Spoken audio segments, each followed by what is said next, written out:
Setiap pagi di Dusun Perusah atau Kebun Cengkeh, Negeri Amahusu, Kecamatan Nusaniwe, Kota Ambon, puluhan keluarga membuka pintu rumah dengan perasaan yang sama, cemas. Di tanah yang telah mereka tempati sejak puluhan tahun lalu, bahkan sejak 1958, kini terbayang satu kemungkinan pahit. Rumah mereka bisa diratakan atas nama eksekusi pengadilan.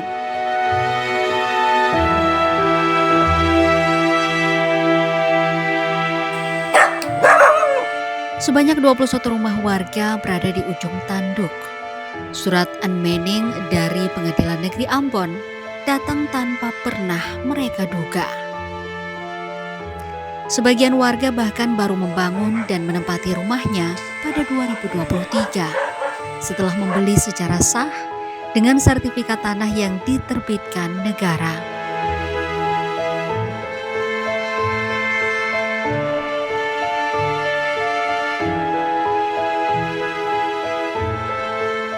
Kini, sertifikat itu terasa seperti kertas tanpa makna di hadapan ancaman penggusuran.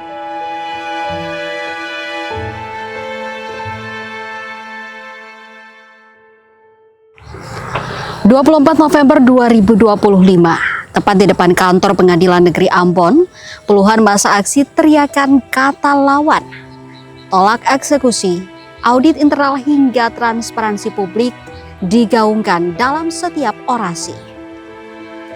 Trik menyengat hingga wajah garang aparat tak surut semangat. Selembar spanduk bertuliskan desakan Mahkamah Agung dan Kepala Pengadilan Negeri Ambon segera mencopot Panitera Pengadilan Ambon, Yendi P. Tehu Salawani dari jabatannya diangkat tinggi ke langit. Ada apa dengan keputusan eksekusi itu? Berikut Tribuners, penelusuran Tribun Ambon dalam saksi kata.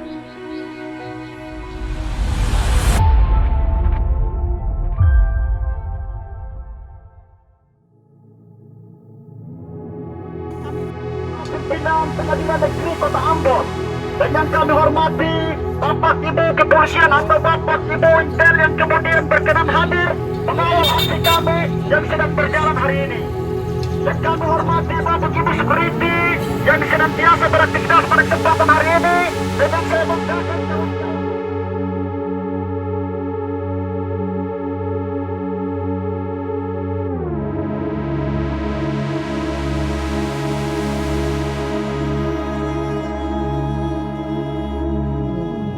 Di atas lahan lebih dari 4 hektar yang secara administratif berada di RT 1 RW 2 dan RT 3 RW 2 Negeri Amahusu, berdiri sekitar 46 rumah, 1 pabrik, 1 gedung kerohanian, dan 1 kantor balai BKKBN.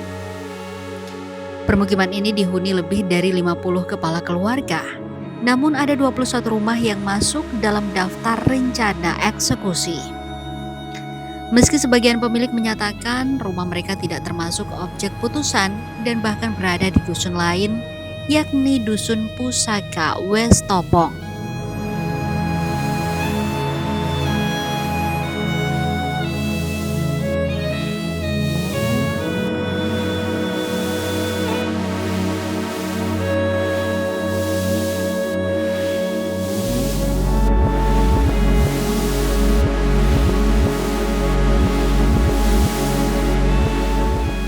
Ketua RT 1 RW 2 Yunus Waas yang juga rumahnya masuk dalam daftar eksekusi menjelaskan bahwa persoalan lahan ini berakar dari sejarah keluarga besar Waas.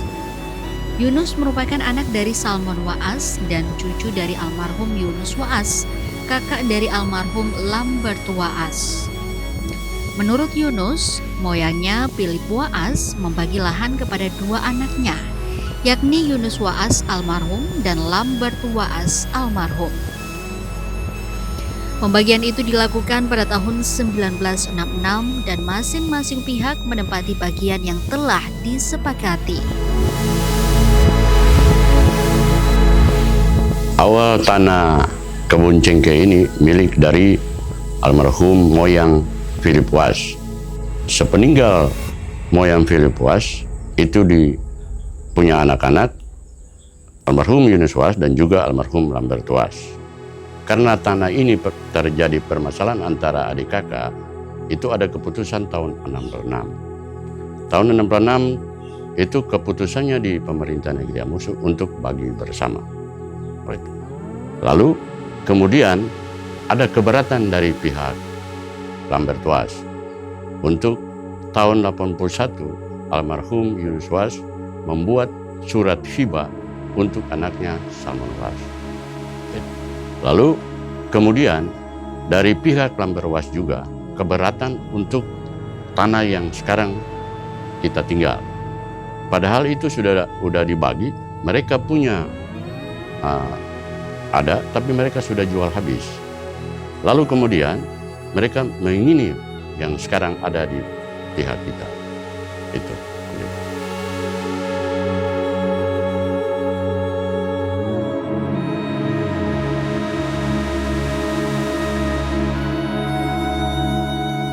Hibah tersebut kemudian dipersoalkan oleh pihak Lambert Was dan berujung pada gugatan di Pengadilan Negeri Ambon pada tahun 1984.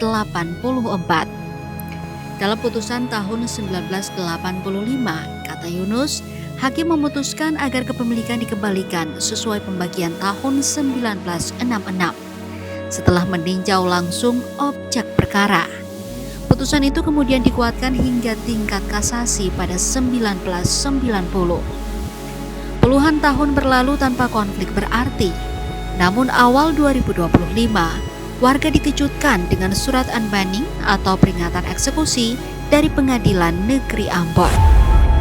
Sampai kalau dong mau eksekusi, ketong akan bertahan melawan sampai darah penghabisan.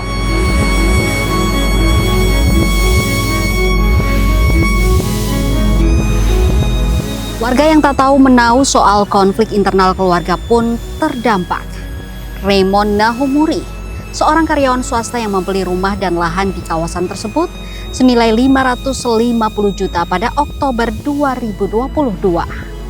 Ia mulai menempati rumah itu bersama keluarganya pada awal 2023 setelah memastikan sertifikat tanah telah terbit dan sah. Ia mengaku telah menanyakan persoalan tersebut kepada penjual rumah sebelumnya, Nanda Silooi, yang menyatakan tidak ada masalah saat transaksi dilakukan. Raymond pun merasa terpukul karena rumah tersebut merupakan satu-satunya tempat tinggal keluarganya.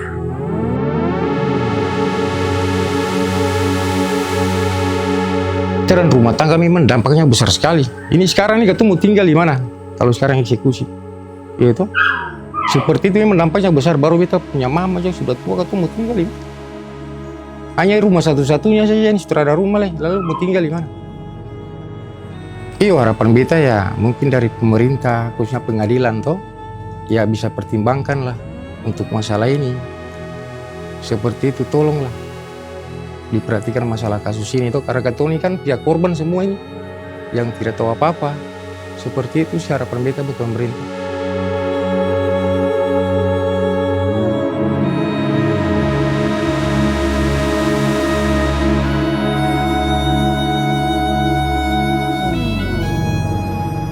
Serupa dirasakan John Brain Palti Matita Putih. Warga Dusun Pusaka Westopong menilai eksekusi tersebut salah sasaran, mengingat lahan keluarga yang dipersoalkan itu di Dusun Kebun Cengkeh. Lahan yang ditempatinya itu sendiri telah dikuasai sejak 1979 dan bersertifikat sejak 1983. John meminta keadilan dari Pengadilan Negeri Ambon dan berharap pemerintah negeri, khususnya Raja Amahusu, dapat menunjukkan batas-batas resmi antar dusun agar tidak terjadi kekeliruan fatal. Waduh, kalau sampai terjadi itu ya jangan sampai terjadi lah. Kalau sampai itu ya kita keluarga ya tidak terima. Ini bikin rumah ini bukan gampang. Kita sudah bikin rumah susah payahnya, baru mau dieksekusi begitu saja, ya otomatis kita perawanan lah. Keputusan Pengadilan Negeri Ambon dipertanyakan. Kuasa hukum 20 termohon eksekusi 21 rumah, Brian Kariu, menyebut rencana eksekusi ini penuh anomali hukum dan berpotensi mencederai asas kepastian hukum. Ia mengacu pada putusan PN Ambon nomor 177 tahun 1984 yang dalam amar putusannya secara tegas menyatakan objek lahan di Dusun Kebun Cengkeh dikembalikan sesuai pembagian tahun 1966. Terlebih saat konstatering atau proses pencocokkan dan pencatatan resmi objek sengketa oleh pejabat pengadilan, di mana tidak ada kesesuaian antara objek di lapangan dengan deskripsi dalam putusan pengadilan.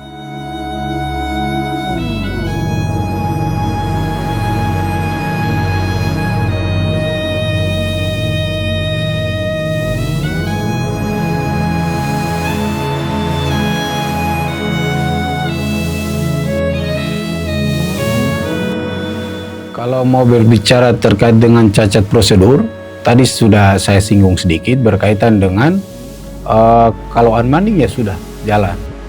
Tapi apakah orang-orang yang mendapatkan unmanding eksekusi ini, apakah benar orang-orang itu juga yang digugat atau disertakan sebagai pihak di dalam gugatan? Karena sepengetahuan saya, orang yang dapat dieksekusi itu orang yang berperkara. Sementara orang-orang ini tidak pernah sekalipun berperkara dengan para pemohon. Bagaimana mereka harus tunduk di bawah satu putusan yang tidak melibatkan mereka sebagai prinsipal di dalam gugatan tersebut. Yang kedua, berkaitan dengan constant hearing, sangat-sangat jelas bahwa ada perbedaan batas. Apakah perbedaan batas itu tidak dapat membuat kaburnya satu objek dalam putusan pengadilan negeri? Tentu dari perbedaan itu membuat kaburnya satu objek. Dan apakah kewenangan dari ketua pengadilan negeri pada saat objek eksekusi itu kabur? Sudah pasti kalau menurut saya ketua pengadilan negeri harus mengeluarkan penetapan non-eksekutable. Karena apa? Tidak mungkin dia mau eksekusi satu putusan yang kurang atau lebih daripada amar putusan itu. Berkaitan dengan penetapan eksekusi, saya kira sih terlalu tergesa-gesa. Kenapa saya sampaikan seperti itu? Karena penetapan eksekusi yang dikeluarkan tanpa memikirkan berkaitan dengan dampak dari perbedaan batas yang pertama. Yang kedua, akan jadi satu jurisprudensi atau jadi satu cerita yang cukup hangat apabila Pengadilan Negeri Ambon dapat mengeksekusi 21 rumah di Negeri Amosu, yang mana tidak ke-21 rumah itu masuk dalam objek eksekusi yang ada dalam surat penetapan, yaitu masuk dalam Dusun Perusa Kebun Cengkeh. Dan Pengadilan Negeri Ambon dapat mengeksekusi satu putusan meskipun batas-batasnya berbeda. Mungkin itu akan jadi kalau yang bisa saya sampaikan jadi kenangan lah, dan mungkin akan jadi rujukan ke depan untuk kami para advokat menyampaikan kepada klien kami dan juga kepada publik bahwa Pengadilan Negeri Ambon dapat diberlakukan untuk perkara eksekusi berkaitan dengan perbedaan batas dapat dieksekusi, dan orang yang tidak pernah digugat dapat juga dieksekusi. Mungkin tegasnya seperti itu.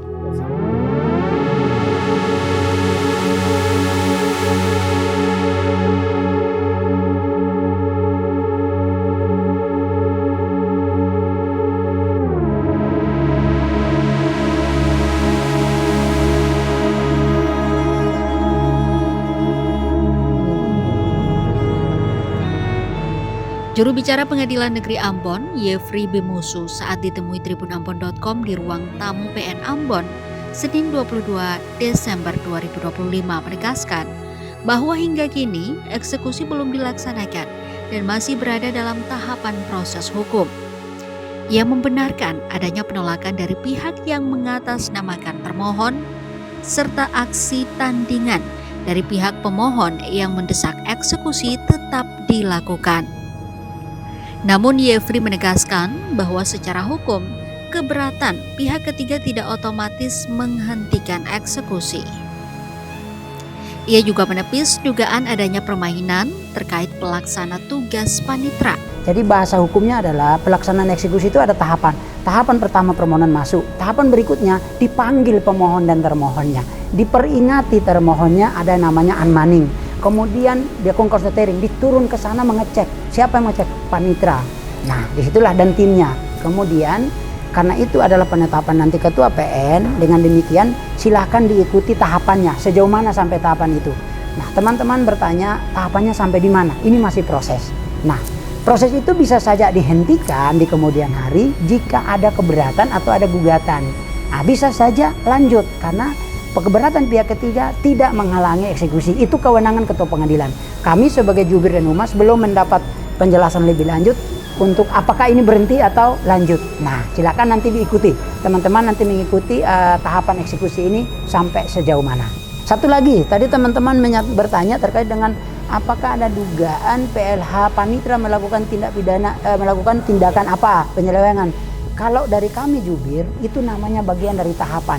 Kemarin secara administrasi tidak ada Panitra. Dengan demikian harus diisi oleh PLH. Atas nama Ibu Yendi kemarin. Dengan demikian sekarang sudah ada panitra yang definitif, maka nanti teman-teman media bisa bertanya lagi ke kami akan menanyakan ke panitranya sejauh mana Pak Panitra yang baru ini melanjutkan pekerjaan yang kemarin PLH kemarin. Ya, itu yang bisa kami jelaskan.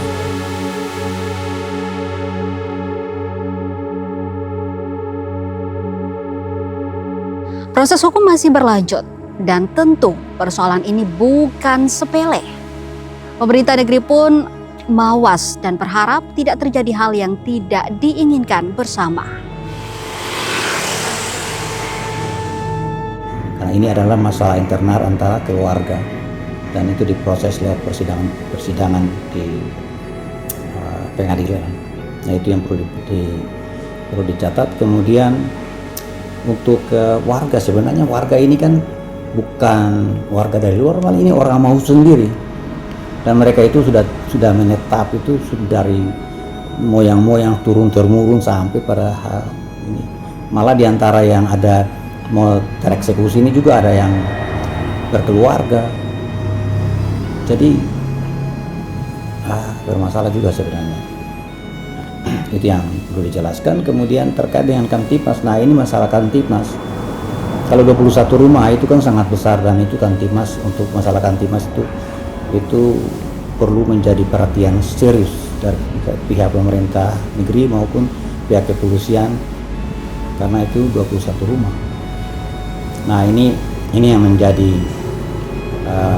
sesuatu yang harus diperhitungkan juga, dipikirkan juga secara bersama-sama. Karena apapun yang terjadi ini kan bicara soal bagaimana seseorang ketika dieksekusi secara fisiologisnya pasti ada terbeban juga masalah-masalah seperti itu. Nah, dia akan berpengaruh ke Kamtipmas. Nah, ini yang kita harus jaga betul-betul.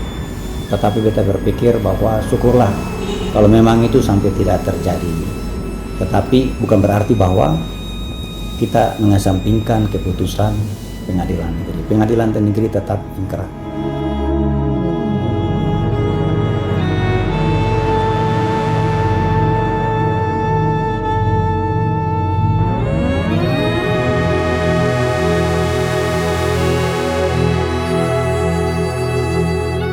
Berkaitan dengan masalah ini, Tribunambon.com telah berupaya mengkonfirmasi pihak pemohon, Josephus Nikodemus Waas, sejak 22 November 2025. Namun, hingga kini konfirmasi itu belum direspons.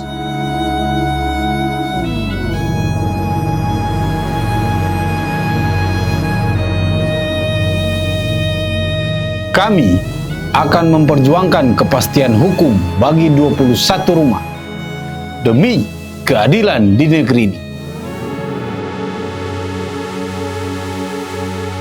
Menjadi harapan bersama, persoalan ini bisa diselesaikan tanpa kekerasan.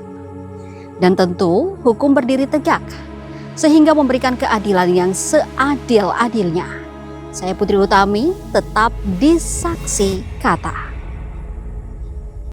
Download Tribun X sekarang. Menghadirkan lokal menjadi Indonesia.